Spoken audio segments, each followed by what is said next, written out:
विश्वकप पराजय पर एक्शन मोड रे बीसीसीआई भांगिला चीफ सिलेक्शन कमिटी।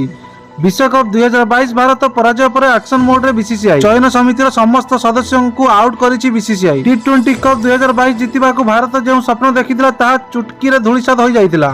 तेबे एही घटना पर बीसीसीआई कड़ा पदक्षेप नै होइचई सृष्टि करि दैछि। चीफ सिलेक्शन कमिटी भांगिला सहित बीसीसीआई शुक्रवार एही पद लागि नुआ आवेदनकारी को मध्य आमंत्रण करिछि। निजर ट्विटर हैंडल रे एनै सूचना मध्य दैछि। बीसीसीआई शुक्रवार जातीय चयनकर्तार 5 पद पर नूतन आवेदन आमंत्रित करिछि। उल्लेखनीय भारतीय दल चलित विश्वकप जीतिबार प्रबल दाबीदार थिला, मात्र सेमीफाइनल रे इंग्लैंड हाथरू शोचनीय पराजय पर दलर 15 वर्ष टाइटल जीतिबा स्वप्न अधूरा रहिछि। चीफ सिलेक्शन कमिटी भांगिबा सहित बीसीसीआई एही पद लागि नुआ आवेदनकारी को मध्य आमंत्रण करिछि। निजर ट्विटर हैंडल रे एनै सूचना मध्य दैछि। बीसीसीआई शुक्रवार जातीय चयनकर्तार 5 पद पर नूतन आवेदन आमंत्रित करिछि। आवेदन सहित बीसीसीआई किछि मानदंड भी स्थिर करिछि, जाको पूरा करुथिबा खेलाड़ी ही एही पद पर आवेदन करि परिबे।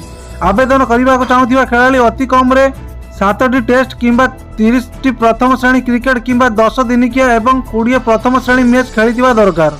एपरिक आवेदनकारी खेलाड़ी सन्यास 5 वर्ष किंबा सेथिरु अधिक होइथिबा दरकार। जो व्यक्ति मोट 5 वर्ष पर्यंत कौनसी भी क्रिकेट कमिटीर सदस्य रहिछंती से पुरुष जातीय चयन कमिटीर सदस्य हेबाकू योग्य नुहंती। आवेदन करिवार शेष तारीख नवेम्बर 25 रखा जाइछि।